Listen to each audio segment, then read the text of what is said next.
Welcome back.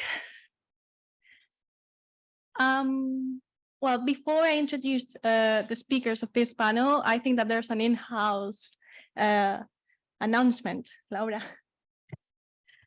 Okay, yes, this is for this afternoon's interview. Do you know that we've got playwright, novelist Vanessa Monrós. She's a Spanish playwright, and we will have an interview by Ana Fernández Caparrós.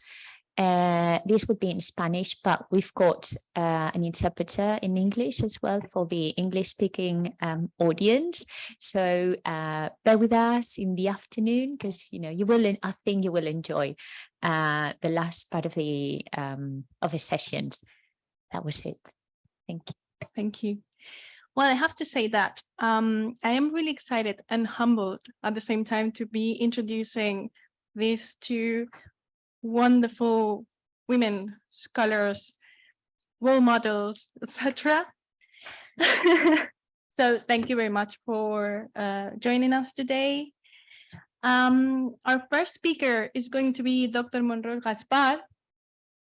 She is Associate Professor in English at the Universitat de València, and she is also Honorary Research Associate at the Archive of Performances of Greek and Roman Drama, University of Oxford, and coordinator of the research group Literature, Arts and Performance, obviously here at the Universitat de València. She is head of the area of theatre and performing arts at the UV, Aula d'Arts Escèniques UV, and her main research interest is the reception of classical mythology in 19th and 20th century literature in Great Britain, on which she has published extensively. So Laura, whenever you're ready, the floor is yours. Okay, thank you very much. I'm going to try to stick to time because I've got like half a liter of caffeine in my body now. So I know what I'm going to do at the moment. Well, first of all, thank you everyone for being here. It's been a treat to listening to all your papers, and I also hope to have some feedback on this paper, because it's a project that I've been recently reading, well, a woman of whom I've been recently reading about. So, well, every possible feedback is very welcome. For the past few years, I've been studying the plays which were performed at women's clubs in London by the late 19th century, with all the difficulties of accessing the archives due to the pandemic, as you all know. My focus has been to scrutinize the plays inspired by the classics from Greece and Rome, which had been produced at the clubs in the 1890s. In this process, I have come across numerous women who used the performing arts to reflect upon the changes of society outside the commercial circles.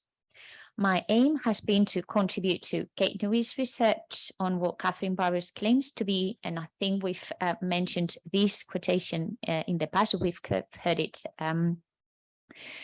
these past few days, an archaeological study focused primarily on bringing to light undiscovered or long forgotten texts of women writers, unquote.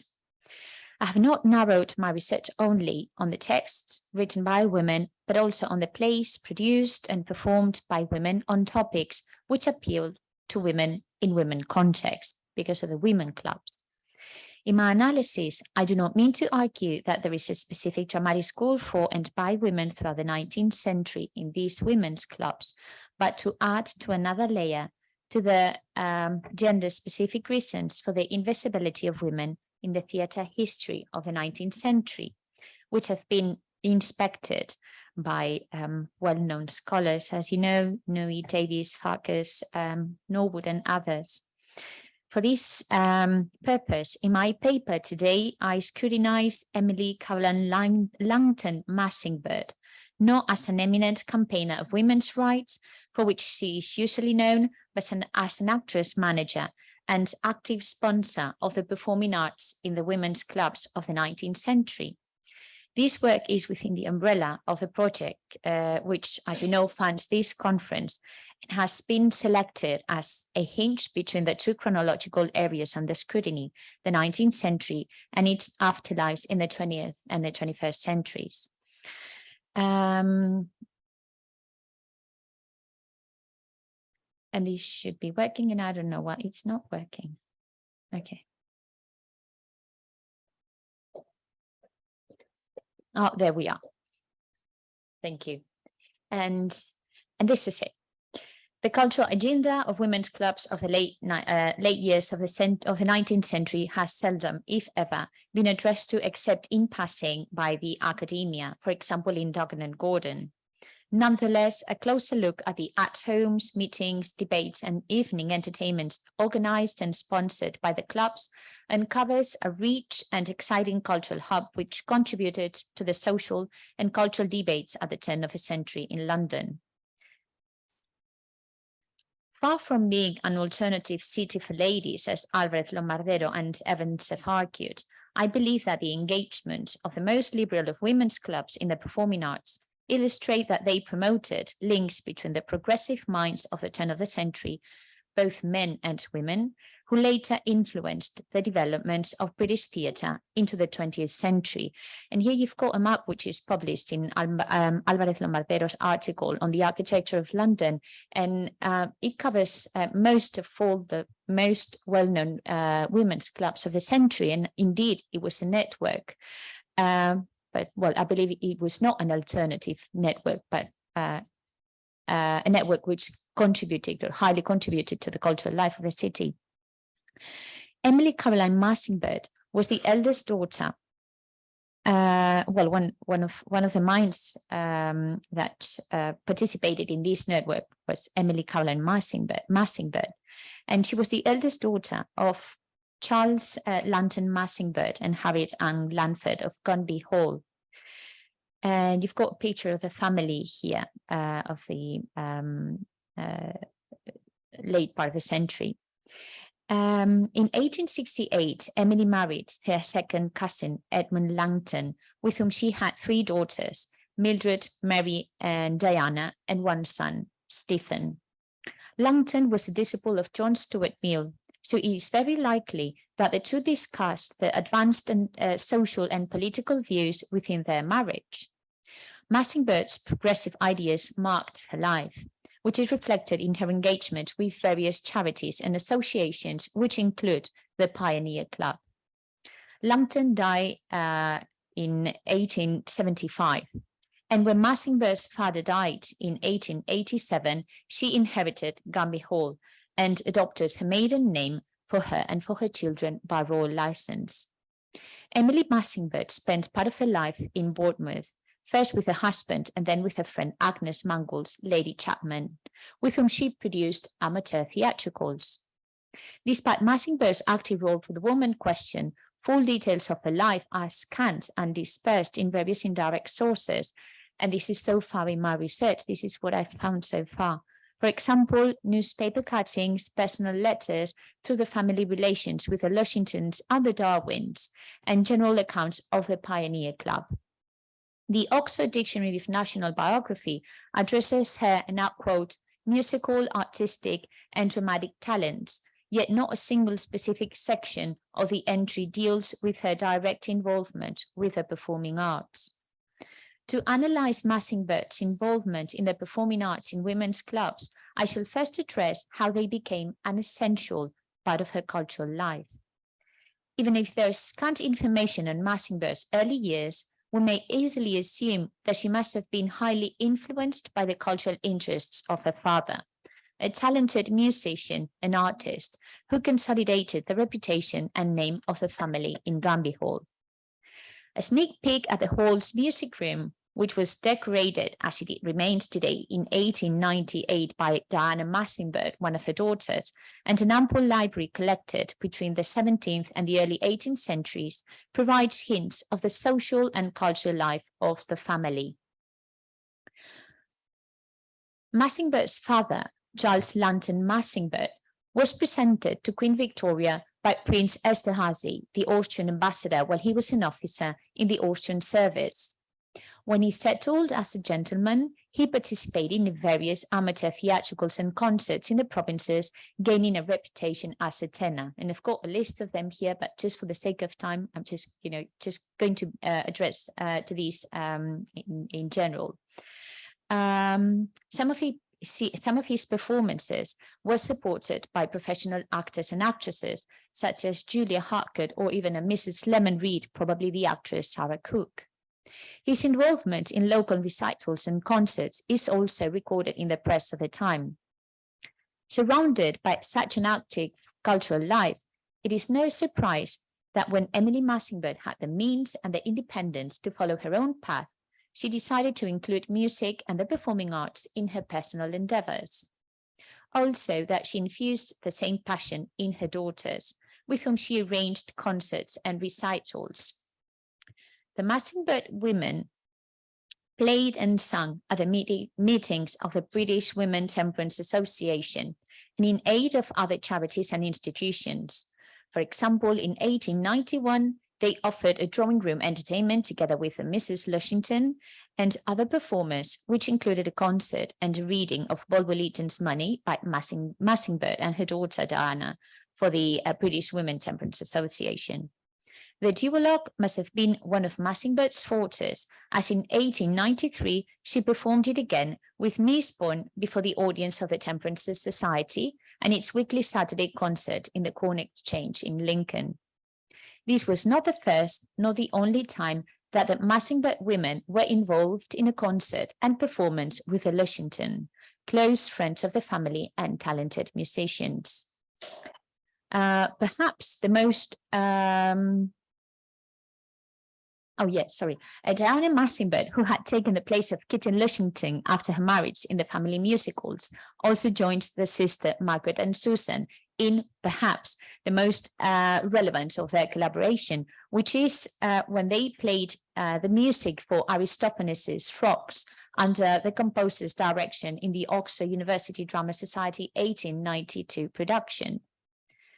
Now, before being engaged with the activities of the Pioneer Club, Emily Massingberd rehearsed her role as an actress manager, setting up an amateur company which, under the name of Asteroids, performed in aid of various institutions and charity works with her daughter Diana amongst its performers. Examples of her productions put on by the company include The Cricket on the Hearth and Brown the Martyr in 1891 in Bournemouth, and in aid of the People's Institute. The same year, they performed in Spilsby in aid of funds for the restoration of Wraithby, and excuse my pronunciation, Church Tower, with Wounds One's Wife and Buxton's Good for Nothing, for which Emily Massingberd interpreted the role of Nan. Committed with her activism towards the woman question, she founded the Pioneer Club in 1892. Massingberd acted as president and benefactress of the club until her death in 1897, for which she is much remembered at present. The celebration of her first birthday after her death was entertained by members of the club with a dramatic and musical program.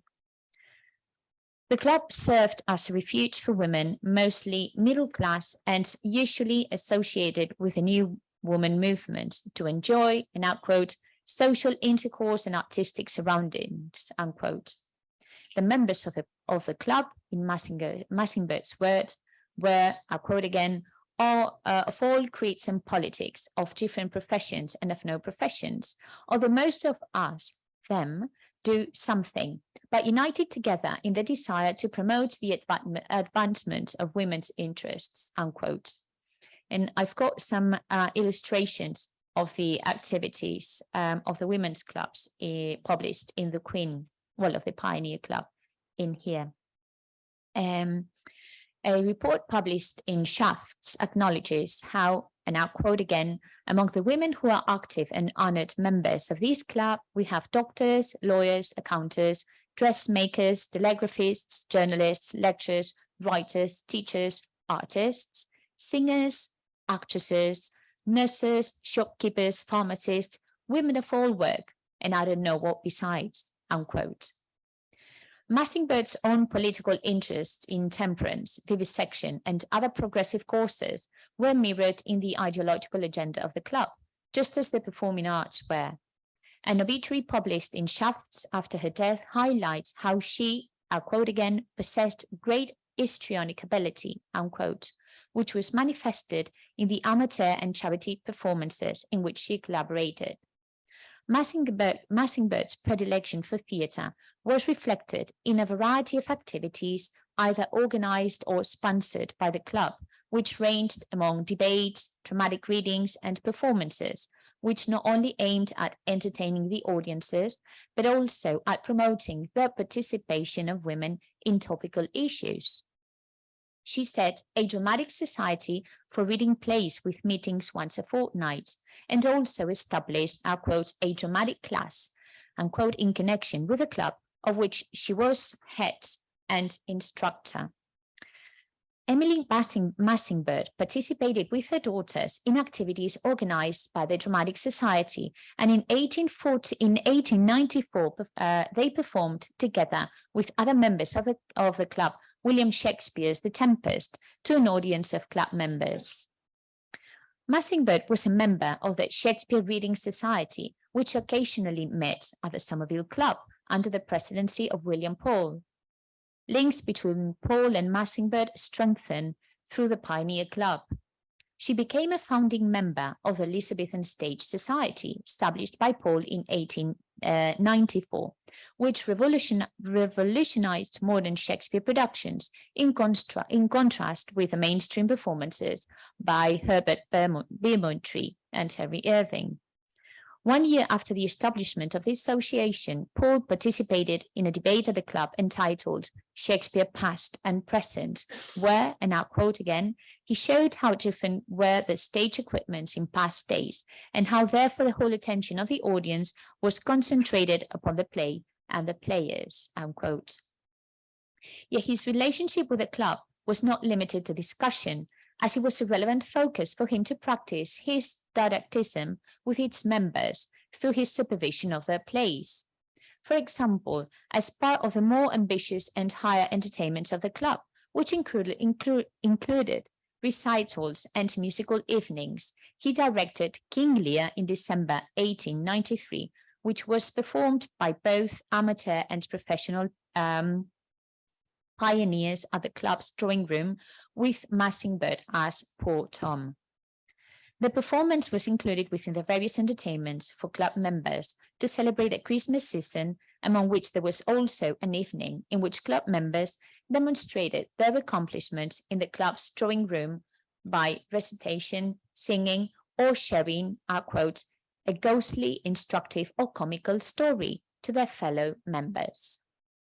Massingbird's sponsorship of drama as an educational tool is reflected in the various theatrical debates she promoted. Female Clubland allowed women to partake in current artistic concerns, usually taken over by a still male-dominated public sphere, by sponsoring, for example, discussions on the advancement of drama. In the case of the Pioneer Club, Rose Seaton's involvement in charity performances and recitals at schools prompted her to open the debate entitled The Stage as a Factor in Education, unquote, which had Massingbird in the chair in 1895. With regard to the plays performed by club members at the Pioneer beyond the work by William Paul, Massingbird was an active participant in acting and producing plays. She was in the cast list of the amateur dramatic performance given by for the second anniversary of the club, together with Mrs. Theodore Wright, Mrs. Holroyd Chaplin, Mrs. Willard, Miss Rose Seaton, and Miss Dolby, all members of the Pioneer, most of whom were not anonymous voices in the amateur theatrical circles at all. When Emily Massingbird died in 1897, the club split in two, the Pioneer and the Grosvenor Crescent Club, funded by Leonora Phillips the same year, during her presidency of the former.